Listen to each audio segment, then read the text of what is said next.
The power of a witness. They called Precinct 47 untouchable. A stronghold where badges gave unchecked authority, where evidence vanished at a whisper, and where even judges cowered before corrupt officers. For 2 decades, the officers of Precinct 47 operated their machine of deception with precision, every false arrest methodical, every bribe documented, every witness erased. Until they arrested Margaret Hayes. To the officers, she was an easy mark, an elderly black woman in a wealthy, white neighborhood.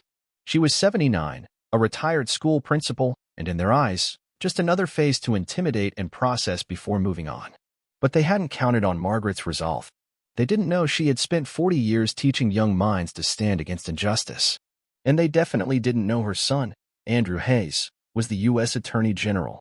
The late afternoon sun cast long shadows across the neatly organized aisles of Fairmont Market, an upscale grocery store nestled in the heart of Maplewood Heights. Margaret Hayes adjusted the string of pearls around her neck, a retirement gift from former students, as she carefully inspected a bundle of fresh basil. At 79, Margaret still carried herself with the grace and strength that had once commanded respect in her classrooms. The store gleamed under its polished chandeliers. Around her, affluent shoppers navigated the aisles, their carts filled with imported cheeses and organic wines.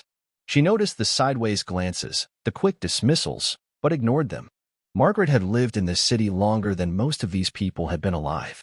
Near the store's entrance, officers Greg Simmons and Ryan Porter leaned against a display, their uniforms crisp, badges gleaming.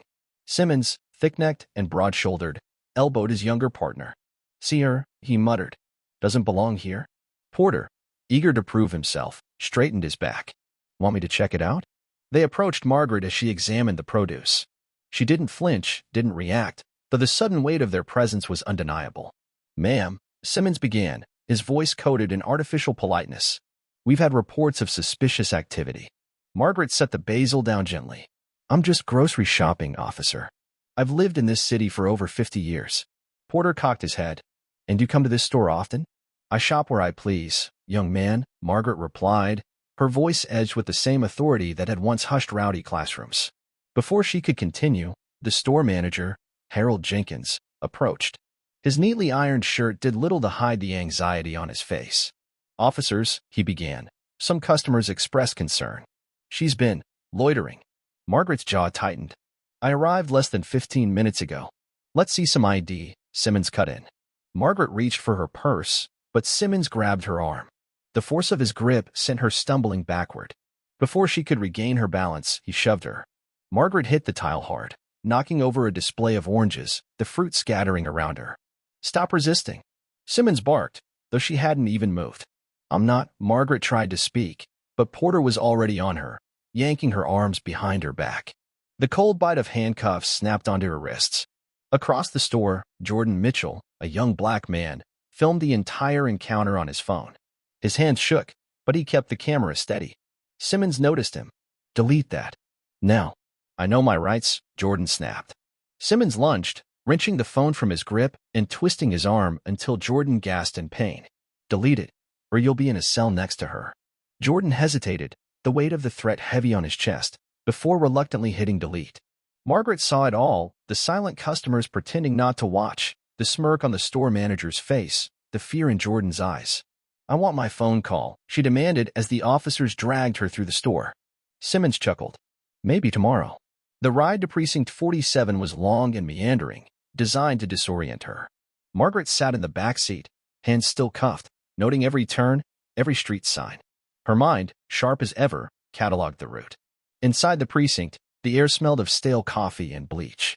Simmons filled out his report with exaggerated scribbles. Suspect became combative. Resisted arrest. Attempted assault, he muttered, loud enough for Margaret to hear.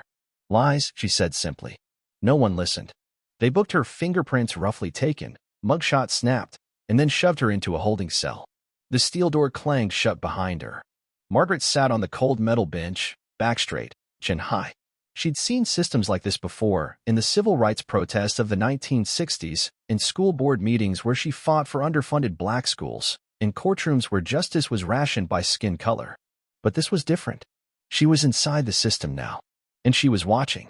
The precinct operated like a machine. Margaret noticed the patterns, the way officers whispered about clean arrests, The casual talk of bribed judges, the files that went missing just before court dates. She overheard officers laughing about how easy it was to plant evidence and how body cameras malfunctioned when things got messy. She memorized names: Captain Harold Brooks, the man in charge, who barely glanced at reports before signing off; Officer Simmons, who bragged about how many bad arrests he could rack up before the month's end; Judge Whitaker, the name that kept coming up, a man known for rubber-stamping warrants and dismissing complaints. They didn't know who she was. They didn't know her son. Andrew Hayes sat in his Washington, D.C. office when the call finally came. His mother had been arrested. For a moment, he felt a cold rage bloom in his chest. Then he picked up the phone. Activated team. Full-scale investigation into Precinct 47. Start now.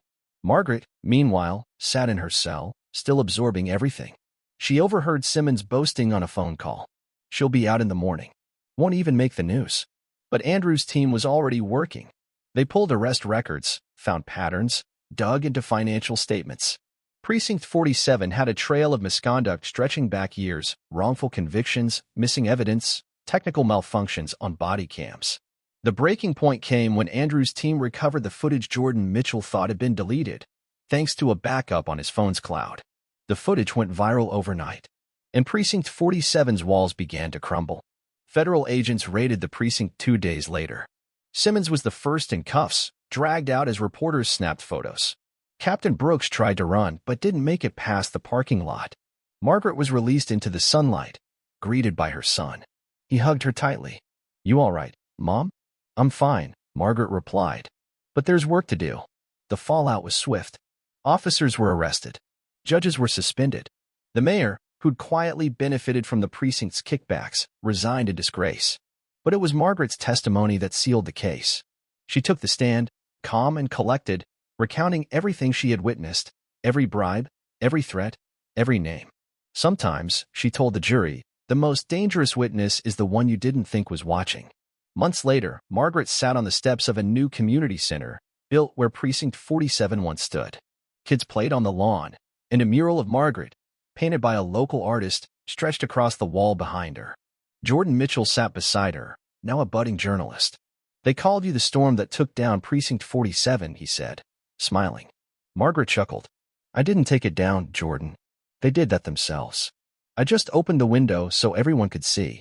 And with that, Margaret Hayes, 79 years old and still unbroken, continued to teach the most powerful lesson of her life: that truth, when witnessed and spoken, is the most potent force for change.